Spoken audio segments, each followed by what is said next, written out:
Good morning students, this is Pinky, your English teacher. Today we are going to start our next chapter. Chapter name is The Shepherd's Treasure from the book A Pact with the Sun. Students, आज हम A Pact with the Sun book का third chapter the shepherd's treasure पढ़ेंगे.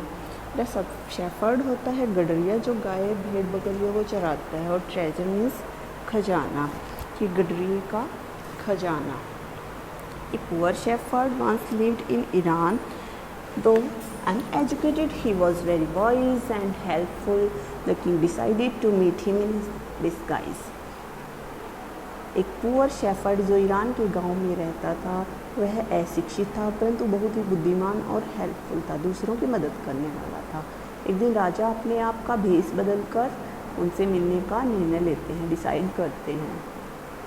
In a village in Iran, there once lived a shepherd. He was very poor.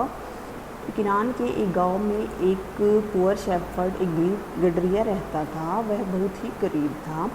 He did not have even a small cottage of his own. जिसकी खुद की एक छोटी सी झोपड़ी भी नहीं थी. He had never been to school or learned to read and write, for there were very few schools in those days. वह पुअर शेफर्ड था, कभी स्कूल नहीं गया था, यहाँ तक कि उसने रीड और राइट कुछ भी पढ़ना और लिखना नहीं समझा था, नहीं आता था उसे, क्योंकि उन दिनों में ईरान में बहुत ही कम स्कूल हुआ करते थे. The poor and educated this shepherd was very wise. Poor और अशिक्षित होने के बावजूद भी वह शेफर्ड बहुत ही बुद्धिमान था. He understood people's sorrows and troubles, जो लोगों की समस्याओं और उनकी मुसीबतों को समझता था, and helped them face their problems with grace and common sense. और उनको ये बताता था कि लोगों को अपनी मुसीबतों को कैसे फेस करना चाहिए, कैसे अपनी प्रॉब्लम्स को सॉल्व करना चाहिए. Many people come to him for advice. बहुत सारे लोग उसे सलाह लेने के लिए आते थे. Soon he became famous for his wisdom and friendly nature. और जल्दी ही वह गडरिया अपनी नॉलेज और फ्रेंडली नेचर के लिए बहुत फेमस हो गया था. The king of that country heard about him and thought of meeting him. जो राजा थे उस कंट्री के, उन्होंने उससे मिलने के लिए सोचा कि क्यों न उसके साथ एक मीटिंग की जाए, क्यों न शेफर्ड से मिला जाए. Disguised as shepherd and riding on a mule, one day the king came to the cave where the wise shepherd lived. जो राजा थे उन्होंने अपना भेष बदलकर और एक म्यूल होता खच्चर, एक खच्चर पर सवारी करते हुए, राइड करते हुए एक दिन राजा थे वे उस गुफा के पास पहुँचे जहाँ पर जो वाइस शेफर्ड था वो रहता था. As soon as the shepherd saw the traveler coming towards the cave, he rose to welcome him. जैसे ही शेफर्ड ने देखा कि जो कोई ट्रैवलर है उनकी झोपड़ी की तरफ आ रहा, उनकी गुफा की तरफ आ रहा है, केव की तरफ आ रहा है, तो वह जल्दी से उठ खड़ा हुआ और वेलकम करने के लिए निकल पड़ते हैं या उठ जाते हैं. He took the tired traveler inside the cave, gave him water to drink and a share of his own meal. और जो पुअर शेफर्ड था वो ट्रैवलर थे जो आ रहे थे उनकी गुफा की तरफ, उनको अपनी गुफा में ले जाते हैं, पीने के लिए पानी देते हैं और जो उनका बचा हुआ खाना था वो भी देते हैं. The king rested for the night in the cave and was greatly impressed by the shepherd's hospitality and wise conversation. जो राजा थे वो सारी रात उनकी गुफा में रहते हैं और उनके जो रख रखाव था, हॉस्पिटैलिटी मीन्स रख रखाव, और जो वाइज कॉन्वर्सेशन थी उससे बहुत ही इम्प्रेस होते हैं. The shepherd was able to make out that his visitor was none other than the king. The king made the wise shepherd governor of his small district. Other governors became jealous of the new governors and called him dishonest. Though still tired, the king decided to depart the next morning. He said, "Many thanks for your kindness to a poor traveler. I had a long way to go. Permit to live." जब राजा थे वो थके हुए थे, परंतु वे कहते हैं कि the king decided to depart the next morning, और नेक्स्ट मॉर्निंग राजा थे वो डिपार्ट यानी कि निकलने का वहाँ से केव से निर्णय लेते हैं. I have a long way to go, मुझे दूर तक जाना है, आप परमिट मी टू लीव, इसलिए मुझे जाने की इजाज़त दीजिए. Looking straight into the eyes of his guest, और जो उनका मेहमान था, जो शेफर्ड था, वो उसके अपने गेस्ट की आंखों में देखते हुए रिप्लाई करता है. The shepherd replied, thank you, धन्यवाद, your majesty, for paying me the compliment of a visit, कि ये जो आपकी महानता है जो आप यहाँ मेरे पास आकर रुके। The king was astonished as well as pleased. जो राजा थे वे हैरान भी थे और खुश भी थे। He is indeed very wise, he thought to himself वे अपने आप में ये सोचते हैं कि जो शेफर्ड है वो तो बहुत ही बुद्धिमान है। I need people like him to work for me, मुझे ऐसे लोगों की ज़रूरत है जो मेरे लिए काम करें। And the king appointed this humble shepherd the governor of A small district. और राजा थे वो इस नम्र जो सहनशील शेफर्ड थे, वो इस शेफर्ड थे, उनको अपना एक स्मॉल डिस्ट्रिक्ट का गवर्नर बना देते, छोटे से प्रांत का गवर्नर बना देते हैं। Although he rose to power and dignity the shepherd remained as humble as ever. यहाँ तक कि शेफर्ड की जो पावर और जो गौरव था वो बढ़ गया था, लेकिन शेफर्ड है वो अपना जो स्वभाव था वो ऐसे ही रखते हैं, ऐसे ही हम्बल रहते हैं, ऐसे ही नम्र रहते हैं। People loved and honoured him for his wisdom, sympathy and goodness. लोग थे वो उनकी सिंपैथी के लिए, दया के भाव के लिए, विजडम मीन्स नॉलेज के लिए, गुडनेस और अच्छाई के लिए लोग उनको और प्यार करते हैं और सम्मान करते हैं। He was kind and just to one and all, वो सबके लिए काइंड थे, अच्छे व्यवहार वाले थे सबके लिए। His fame as a fair and wise governor soon spread throughout the country. उनकी प्रसिद्धि थी, उनके फेयर और जो वाइस गवर्नर था उनकी जो प्रसिद्धि थी वो दूर दूर तक सारी कंट्री में फैल गई।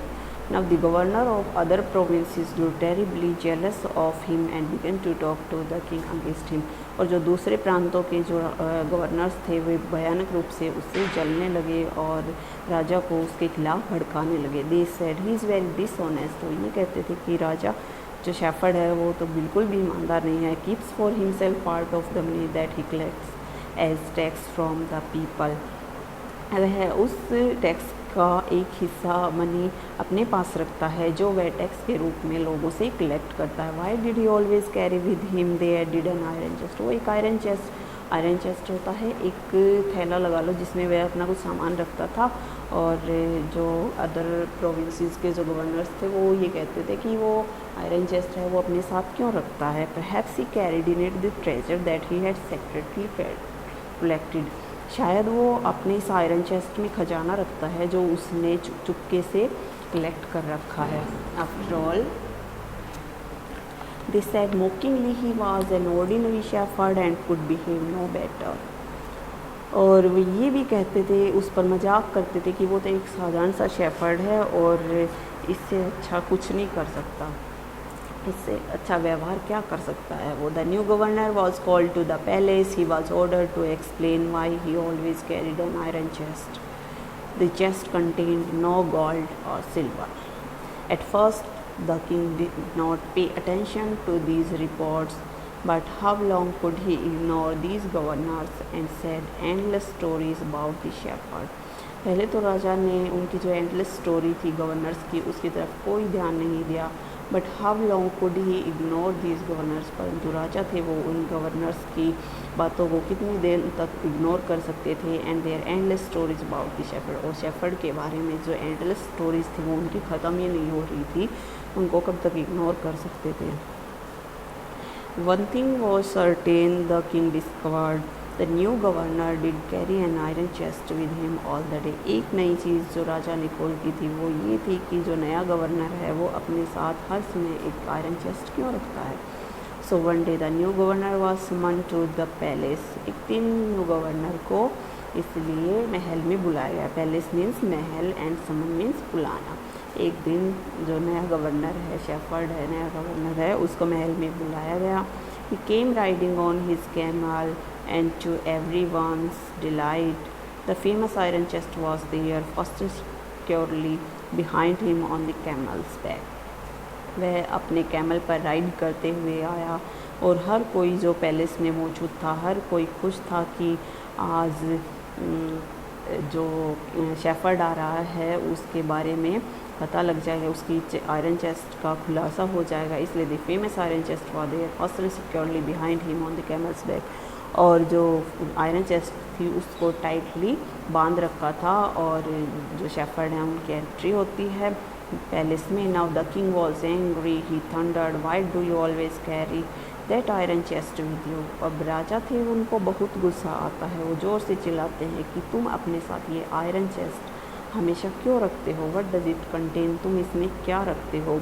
द गवर्नर स्माइल्ड, जो गवर्नर था उसको हंसी आती है। He asked his servant to bring in the chest, और अपने सर्वेंट को वो चेस्ट लाने के लिए कहते हैं। How eagerly the people standing around waited for the shepherd to be found out. और जो वहाँ पर लोग थे, जो लोगों की भीड़ इकट्ठी हुई थी, वे बहुत ही बेसब्री से इंतज़ार कर रहे हैं कि शेफर्ड है उसके आयरन चेस्ट में क्या निकलेगा। But how great was their astonishment, परंतु वे ये सब देखकर एकदम से एस्टोनिशमेंट, हैरान हो जाते हैं। And even of the king himself, यहाँ तक कि राजा भी थे, वो भी हैरान हो जाते हैं। When the chest was open, जब चेस्ट ओपन होती है। नो गोल्ड और सिल्वर और jewels but an old blanket was all that came out. न कोई गोल्ड था, न कोई सिल्वर था, न कोई हीरे मोती थे, परंतु एक पुराना सा ब्लैंकेट, एक पुराना सा कंबल उस आयरन चेस्ट में मिला। होल्डिंग इट अप प्राउडली, अपने गर्व के साथ अपने कंबल को उठाते हुए, द शेफर्ड सेड, शेफर्ड कहते हैं, this my dear master is my only treasure, कि माई डियर मास्टर, ये मेरा एकमात्र खजाना है। I always carry it with me, मैं हमेशा इसे अपने साथ रखता हूँ। But why do you carry such an ordinary blanket with you, परंतु तुम एक ऐसा साधारण सा कंबल अपने साथ क्यों रखते हो। Surely you are the governor of a district, the king asked. Governor ने कहा कि वास्तव में तुम तो एक गवर्नर हो एक डिस्ट्रिक्ट के, फिर भी तुम एक ऑर्डिनरी कंबल, एक साधारण सा कंबल अपने साथ क्यों रखते हो। To which the shepherd replied with quiet dignity, this blanket is my oldest friend. और इस बात का जवाब शेफर्ड बहुत ही विनम्रता से देते हैं कि जो ये पुराना सा कंबल है, ये मेरा बेस्ट फ्रेंड है, सबसे पुराना मित्र है। It will still protect me if at any time your majesty should wish to take away my new clothes. ये मेरा पुराना कंबल है, ये हर स्थिति में मेरी मदद करता है। आपने जो मुझे ओहदा दिया हुआ है आप इसे ले सकते हो, लेकिन जो मेरा पुराना कंबल है ये मेरा साथ कभी नहीं छोड़ेगा। How pleased the king was and how embarrassed the jealous governors became to hear the wise man's reply. और जो राजा थे वे उनकी इस बात को सुनकर बहुत ही आनंदित हो जाते हैं, और जो दूसरे गवर्नर्स थे उनको बहुत ही शर्मिंदगी महसूस होती है। Jealous governors became to hear the wise of man's reply.